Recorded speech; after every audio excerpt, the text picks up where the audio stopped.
Our text tonight is from Colossians chapter 2, beginning in verses. Let me try to put this off first. Okay. First time, I don't want to touch it because I'm afraid that I might damage it.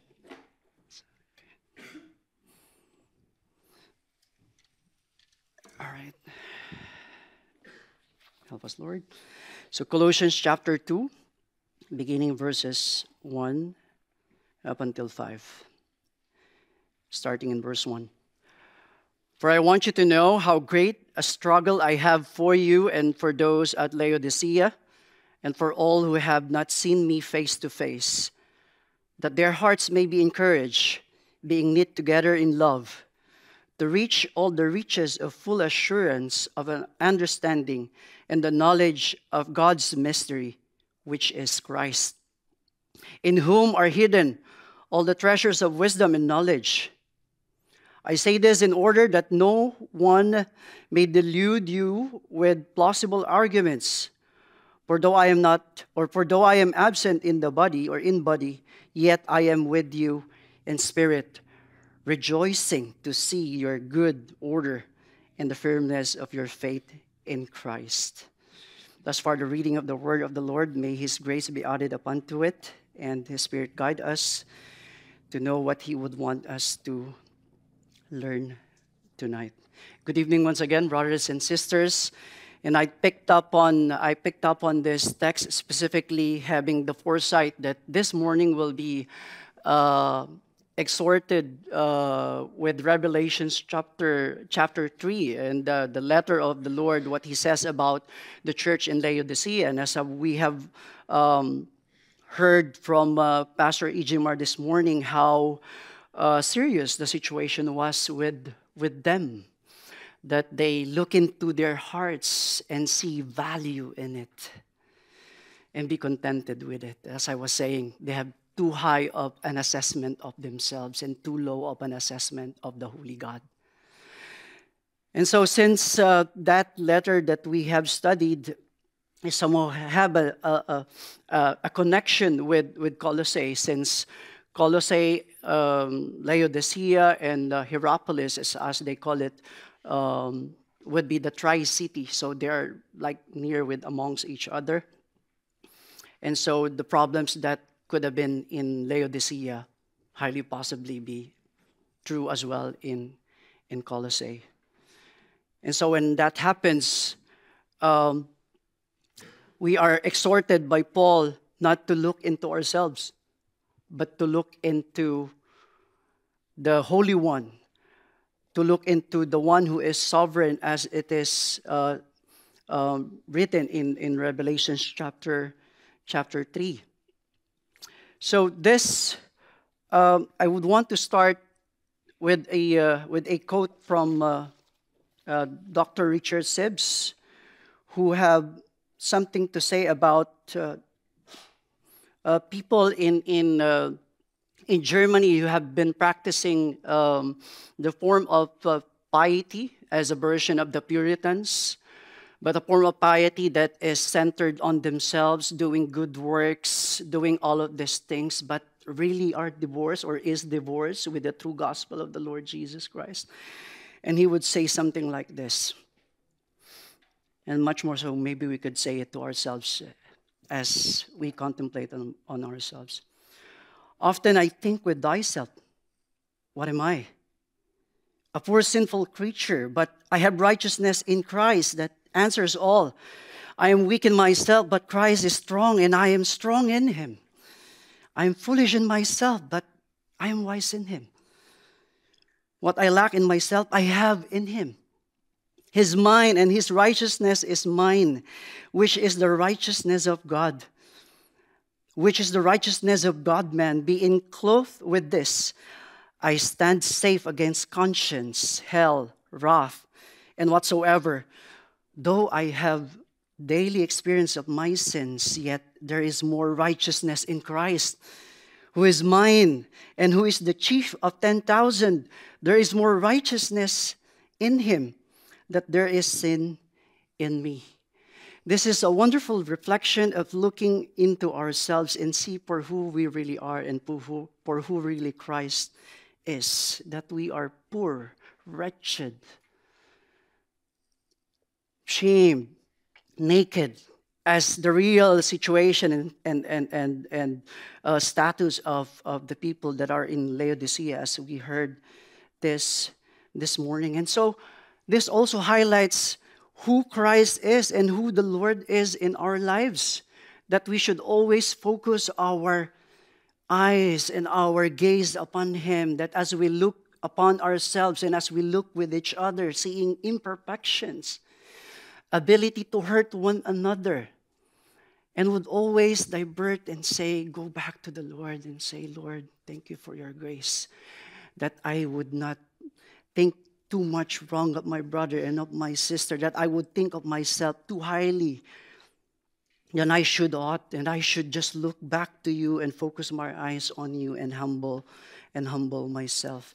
And this is what happens with Apostle Paul after him realizing how high, how exalted, how majestic, how superior and sufficient the Lord Jesus Christ is in his life. So once we approach Colossians chapter 2, specifically in the verses that we were studying today, it will be hard for us not to look into another verse that says who we are in Christ, our affiliation, our unitedness, our union in Him, which is found in Galatians chapter 2, Galatians chapter 2, verses 20.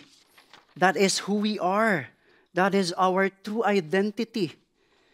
It is said in there that I have been crucified with Christ. It is no longer I who live, but Christ who lives in me. And the life I now live in the flesh, I live by faith in the Son of God who loved me and gave Himself for me. Quickly, I just would want us to focus on this before we could look forward and see what Paul did in his ministry in the church of Colossae. We must realize these things, who we are. The confession says who God is, what we believe about God. But if we would be asked, who are you? What do you believe about yourself? You would say like what? I am married, I have kids. But more so, you are united with the Son of God. He loved you. God loved you. The sovereign owner, life giver, owner, protector of all things, of all creation and in the life of the church. And this God loves you. You, me, who are we? How far we are? How far have we begun? Or how far have we gone in this life? What He did for us. He sent His Son and gave Himself for us. And so by keeping this in mind, we go on now and look upon Colossians chapter 2 and see that there is this struggle that is brewing inside the church as an effect of the problem that has crept in inside the church, as Pastor E.G. Mars have said this morning. There is religious diversity. There is syncretism that is happening, combining every religious beliefs, even the legalism in the Judaism or the Jewish religion, or even in themselves, that they would see themselves as someone who is God and not going for the Lord of all. When we do that, we're just saying that I don't need Him, and you are not worthy, Lord. You are not someone who is supreme and sufficient in my life. That is what's happening in Laodicea and possibly happening also in Colossae. And so what we could see from verses 1 to 5 is that in our union with the Lord Jesus Christ, who is supreme and who is sufficient, when we face troubles like the one that has come to Colossae, Hierapolis, and Laodicea, there is a superior and sufficient grace. There is the superior and sufficient are the graces found in our union with Christ for the church to unite when these things crept in and shoo us away from being faithful to the Lord. And so this is what happens with Apostle Paul. Out of his pastoral heart to the church of Colossae, who's being attacked by Satan in all forms of religious syncretism, legalism, and pride in themselves, he would go to say that, no, you are not supreme in your life, in all of creation and in the church. No, it is the Lord Jesus Christ. That is why when we face all these afflictions and trouble, who do we turn to? To the one who is supreme, to the one who is gracious to us. That's why in His love for us, we can take avail and take the superior and sufficient graces that is given to us by our union with Him through the Holy Spirit. So we can see from verses 1 to 5 this truth, and we ask ourselves, how did that superior and sufficient grace empower the ministry of Paul when the church of Colossae, and probably, again, Laodicea and Hierapolis struggles to be faithful with all this temptation, to synchronize your faith in God with other forms of belief, and with looking upon yourselves? How does this sufficient superior grace empower Apostle Paul in his ministry? Three things that I would like to submit to us tonight, that for us to struggle together, there must be grace. There is the grace that is needed from God. So to graciously struggle together, we need the grace of the Lord. We cannot do without it in our lives, even in this church. So three headings that I would like to share, and I would like to submit for us tonight. That how did the superior and sufficient grace of our Lord and Savior Jesus Christ empower the ministry of the church when she struggles? Number one, the grace to struggle with the church. Number two would be the grace to steer the church. And number three, the grace to stand in the truth with the church. And so all of these things are empowered by the superior and sufficient grace that we can take avail of our superior and sufficient Savior. And so number one would be when we struggle, when we are tempted to turn our backs away from the Lord with all of this temptation from the culture and afflictions that are hurting our souls because of this ongoing disparage and being so ungrateful with the Lord. We have this focus in our lives. So number one would be grace to struggle with the church. So grace to struggle with the church is needed. And as we read in verse 1, it says in there, For I want you to know how great a struggle I have for you. That is the heart of Paul. Out of his knowledge of God loves me, and the Lord that loves me is the ruler and owner of this world. This I can do for the church of Colossae. And I would want you to know that I have this great struggle in my heart on your behalf.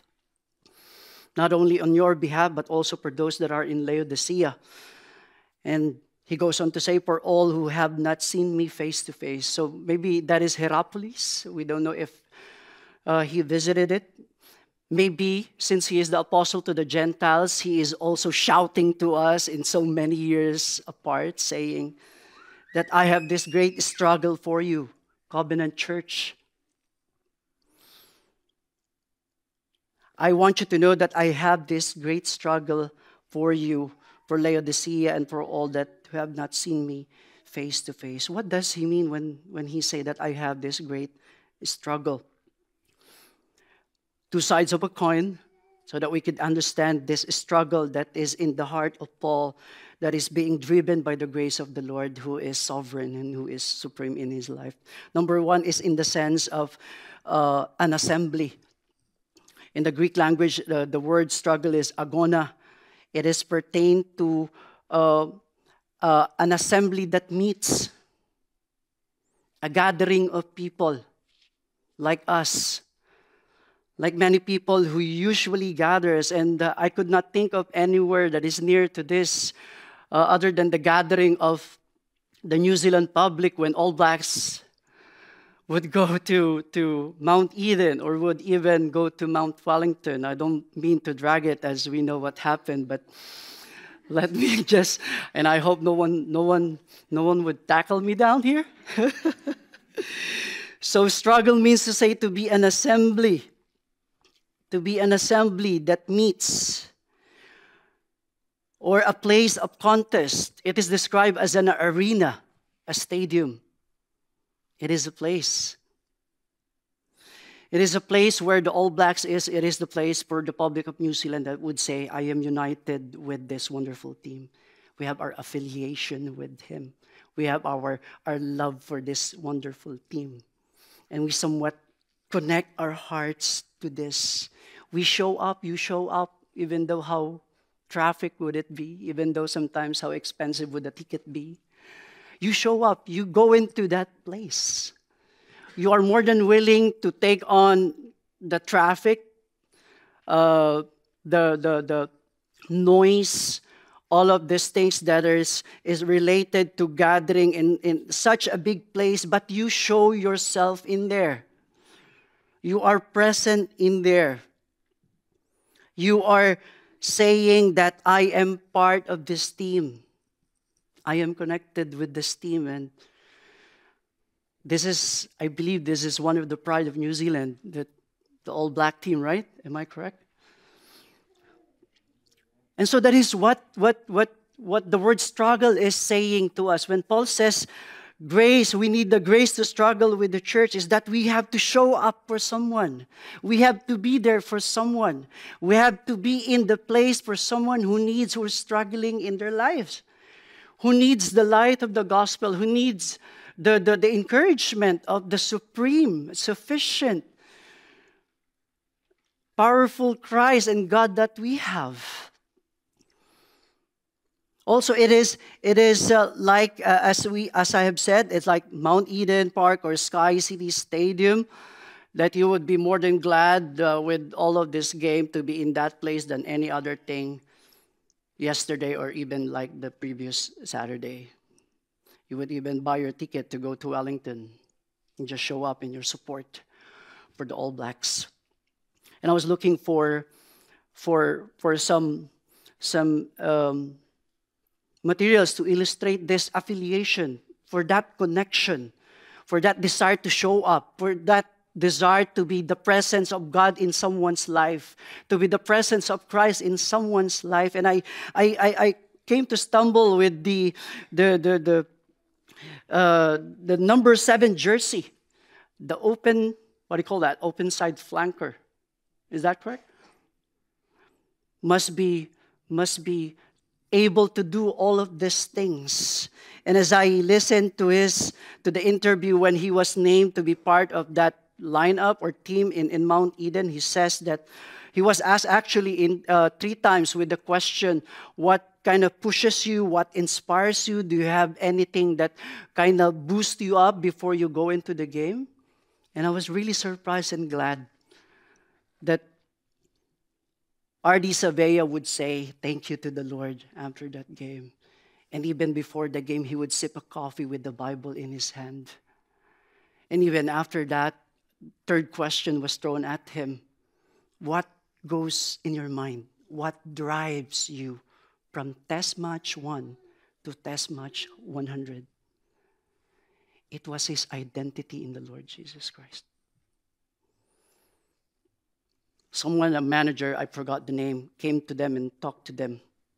Being All Black is not your entire identity. That's a small part of your identity.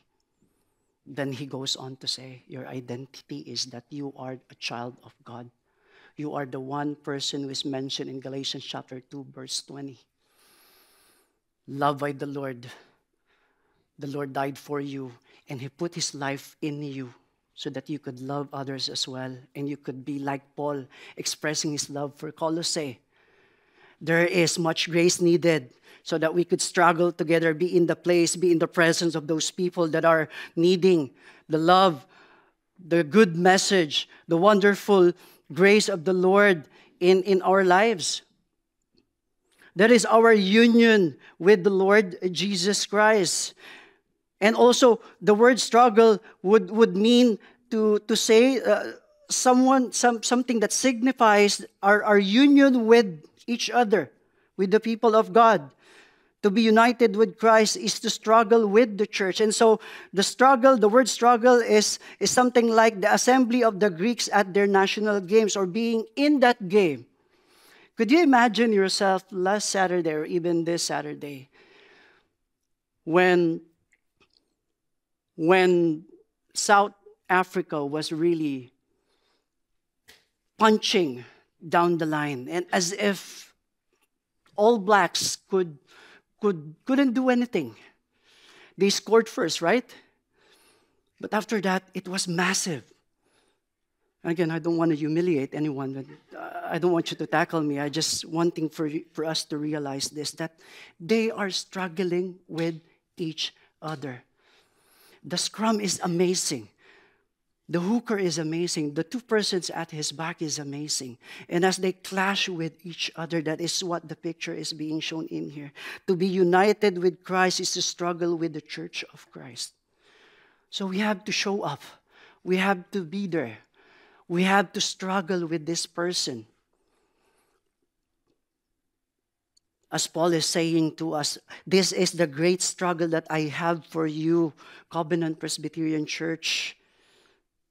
That you would see Christ as the preeminent one and the sufficient one, that every time you would be tempted and you would struggle, you would go back to Galatians 2, chapter 20, and you would see yourself connecting, going to Him for all the graces that is needed for me to be refreshed, for us to be refreshed, that I am a child of God. And go on with the church, hand in hand, love Him, struggle with Him, striving for a prize, struggle in a contest, be in a battle with each and every one. Then R.D. Sabea goes on to say, with every test match, every scrum, every maul, every tackle, because he is connected with every All Blacks, I'm ready to break my bones with them. Are we ready to break our bones with each other? How about for someone that is not close to you? How about this week? We could try it, maybe. For someone that we don't know, we're not associated with so much in the church, or even at workplace, even our neighbors. Could be that we could go with them and just say, how are you doing? I noticed that is something that is usual here in New Zealand, that you would always use, how are you doing? In the context that I worked in for more than a decade, that question is kind of something that is not welcome, because you could not say, how are you, when you really don't know who the people you are talking to. But here, it's kind of normal thing that you would be concerned with each and every one. How are you doing? How's things, or how's life is going for you this week? So that there is this grace to struggle with the church. Be in that place. Be with that people. Be with that loved one. Be with that brother and sister. And struggle with him. And as you struggle with him, be reminded of the cross in Galatians chapter 2, verse 20, that you are loved by the Lord. And that His life is in you, that you could do this. That the Spirit of the Lord is in you, filling up you with the grace that you need so that you could struggle together. Again, you are in many beautiful ways associated, affiliated, even united with the All Blacks in every test match. But we have far more than this. Being united with Christ, the originator of everything, the life giver, the owner, the sustainer of all things, the champion of all creation and of the church. As a Christian, our union with Christ defines us and drives us, or the whole church, amidst all struggles, to a life that loves and finds its satisfaction and the joy of glorifying Him in loving one another, in serving one another. Paul again said in the Philippians chapter 1, verse 29 and 30, for it has been granted to you for your sake, or for the sake of Christ. Let me repeat that. For it has been granted to you that for the sake of Christ, you should not only believe in Him, but also suffer for his sake. Engage in the same conflict that you saw I had and now hear and that I still have. I could imagine who's with Paul when he was struggling. Maybe Timothy, maybe other faithful brothers during those times, but they were with one another. They're showing, they're in the place, and they are with each other. Second thing would be the grace to steer the church. Grace to steer the church. We need that grace to steer up the church. Verses 2 and 3 says that their hearts may be encouraged, being knit together in love, to reach all the riches of full assurance and understanding of the knowledge of the mystery, or of God's mystery, which is Christ, in whom all are hidden, all the treasures of wisdom and knowledge. So 3 things that he mentions here. He do these things, verse 1, that their hearts, in verse 2 and verse 3, would have this. That the church would continue to steer everyone up, encouraging them. Encourage one another in faith. So it's like a driver's steering wheel with 3 spokes, to understand that this grace to steer the church needs to be these things that are important to the Lord, so that we could continuously steer the church to the right direction and to the direction that God would want us to do. So number 1 would be encourage one another. That is faith. Encourage everyone in faith. We know difficult seasons in life, such as death and loss and loved one. And sometimes our mere presence is enough. No need to pressure ourselves. What would I say to this brother, to this sister who's dying, who has this terminal illness? In our home group with Elder Warren, we're studying about how do we cope up with death, and all the thing that R.C. Sproul could say is that in us we cannot say anything that would encourage these people, but in what we have in Christ, show that, present that, steer that up in the hearts of the people, and they would be encouraged. Romans chapter 12, verse 15, rejoice with those who rejoice and weep with those who weep.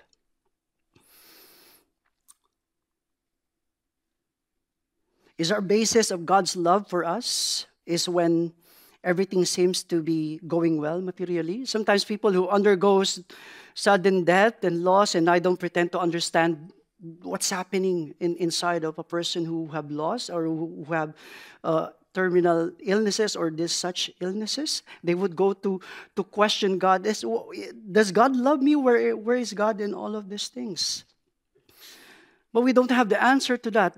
The only thing that we could say is that this is one thing that the Bible teaches, that He loves us and gave His Son for us. He died for us. He does not love us with any material blessing. That is not the highlight and focal point of why and how God loves us. But again, going back to Galatians chapter 20, how God loved you. He sent His Son for you, gave Himself for you, and die on your behalf. Second spoke on that will would be love. Paul again says that they would be encouraged or being knit together in love. Of course, this manifests in servitude, in serving the brothers and the sisters, serving the church, serving our families, serving the community that we have. And the highest service that we could do and render to each one of us is to present Christ, to show them the faith that we have. I am holding on to my Lord who is superior, supreme, and sufficient, and I would want you to know Him and love Him. Romans chapter 12, verses 4 up until 8. For as in one body we have many members, and the members do not all have the same function. So, though many are one body in Christ and individually members of one another, having gifts that differ according to the grace given to us, let us use them. In prophecy, in proportion to faith. If service, in our serving. the one teaches in his teaching, the one exhorts in his exhortation, the one who contributes in generosity, the one who leads with zeal, the one who does acts of mercy with cheerfulness. Then we are reminded all of these things Paul says last time. Even if you speak in the language of heaven, angels, and of the greatest man of the earth, if you don't love, you are a noisy gong. You are nothing. That's why he goes on to say in verse 9, let love be genuine. Let love be genuine. Let our service be counted. Make sure that we do it in love. The third spoke would be assurance in life and in death through the gospel and the promise and its promise. So that is hope. So consider who you are again according to Galatians chapter 2:20. One church in the series that we had, I think it was Smyrna, who was ready to die for the Lord, but not ready to live for the Lord. But this is what is being said in this assurance that in life and in death, I am grasping the promises of the gospel and its blessing into me. That the life of Christ is in me, in this flesh that I live by faith in the Son of God who loved me and gave himself for me.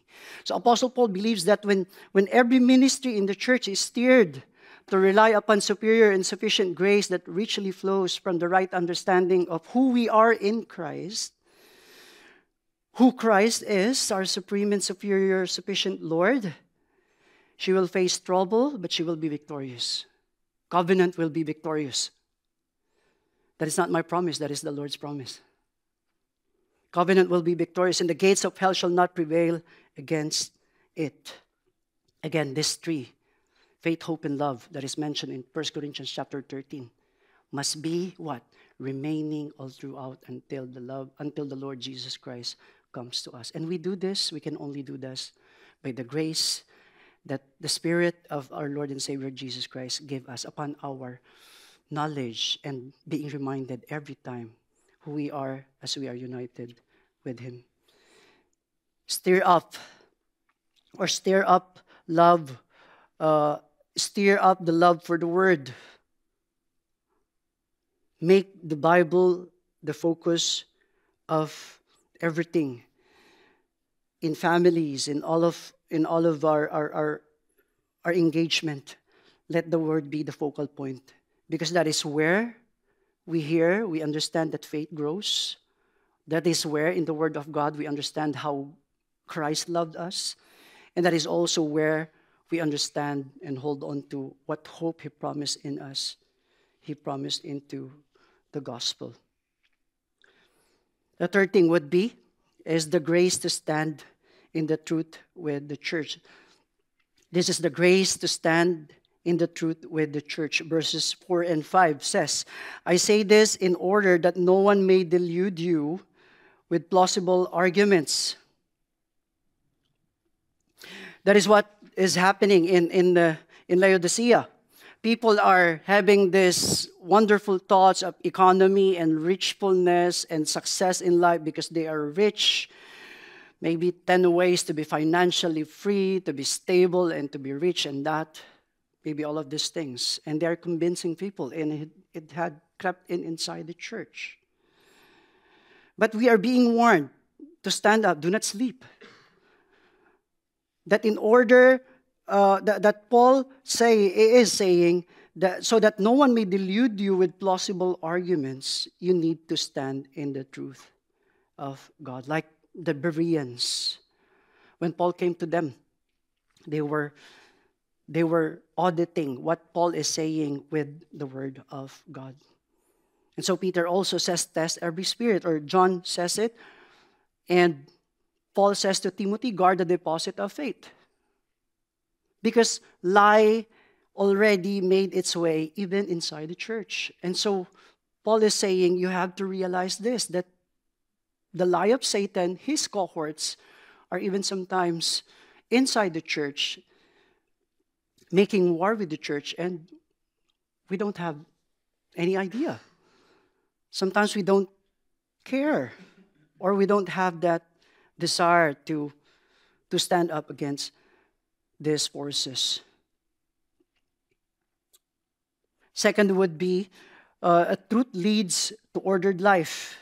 So again, another three-spoke wheel in our point number 3 to understand that grace stand in the truth. Grace to stand in the truth with the church. We have to call lie a lie. We cannot sugarcoat it. We cannot call a sin a sickness or a mistake. It was said in the Psalms, I know what to call sin is, and I call it sin. The Lord does not change. He calls it sin. He does not call it failure or mistakes or illness. He calls it sin. He calls it sin. And so, truth should lead us to an ordered life, as Paul says. Notice that he says, for though I am absent in the body, yet I am with you in the spirit, to your good order. Doesn't he saying that my presence is not to be compared with the word of God who tells you the truth? When you have the truth of the word of God, you don't need me physically. That the truth of the Lord that has been passed to you, that I've been preaching to you and sharing to you, and I've been willing to struggle with you, will lead you to an ordered way of life inside the church and even into our own personal life. And then he goes on to say and remind everyone in Corinth who seem to be a problematic church. He says in 1 Corinthians chapter 14, verse 40, but all things should be done decently and in order. So the truth defines how our life should be ordered. And that is one way that we could stand in the truth inside the church. The third spoke would be truth results to firm faith. Rejoicing, he is rejoicing. Yet I am with you in the spirit, rejoicing to see your good order and the firmness of your faith in Christ. See your firmness in faith in Christ. Truth results to firm faith. Truth results to firm faith. And he says to Timothy or to Titus, this testimony is true. Therefore, rebuke them sternly. That's why there is the ministry of discipline inside the church. Therefore, rebuke them sternly so that they will be sound in faith. That's why the preaching of the word is a means of grace for us to strengthen our faith, and faith being a thing that is understood, that is believed, and that we are trusting the Lord. The word of truth results to a firm faith. So faith will be sound, or so that they will be sound in faith and will pay no attention to Jewish myths or to the commands of men who have rejected it. So Apostle Paul believes that the church is the bastion of truth. Do you believe that? Do we believe that? The church is the bastion of truth. And it does not rely upon us mere servants. It is still upon reliance of the truth of the word of the Lord of God in our lives. And every lie must be exposed. Since the church is the bastion of truth, every lie must be exposed and avoided so that the life of the church is rightly ordered and faith strengthened by the truth of God's word, richly manifested in every life, in the very life, of the Lord and Savior, Jesus Christ. So unless we see the Lord Jesus Christ as supreme and sufficient in our lives, when struggle comes, we would always be weakened. Unless we will go back and see the cross and remember Galatians chapter 2, verse 20. Every time, every single time. We would always have this difficulty. And we would always resort to our norms. Look inside yourself and be prideful. And look to yourself that I am sufficient, that I can do this, that I could make sense of life and all of these things, that I could make my child change, that I could make my in-laws be better, and I could be successful in the business, I could be successful in the career that I have chosen. I could be having this large ministry with so much people in it.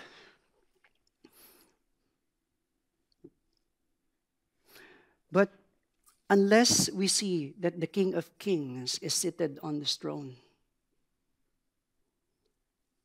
unless we bow our heads and our lives to Him, we won't be able to do much. That is why I was thankful for this message this morning, because it really hits home that everything fails when we look inside of ourselves. And as you look inside yourselves, you see your darkness, your stain, your sinfulness. But the Lord Jesus Christ says, I love you. I love you graciously. And I would want to have a meal with you. And that is the heart of Paul, being loved by the Lord, loving the people of Colossae. To struggle graciously is to look back at the cross.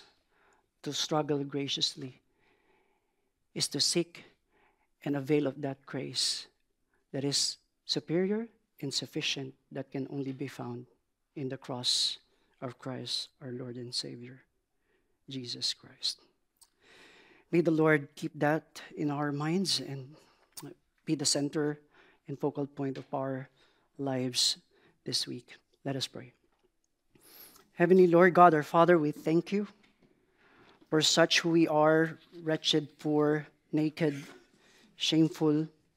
Lord God, no good in us, nothing in us that would make you love us more or even love us and consider us, Lord. But by your sheer grace that we are who we are now, we can gather before your throne and not be smitten and not disintegrate.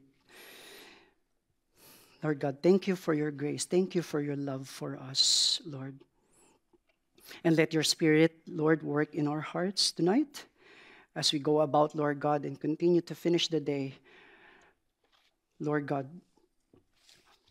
aware of your grace that is in our life, the life that you have given to us, strengthen us, and make avail of the superior and sufficient grace that we need to struggle faithfully with one another.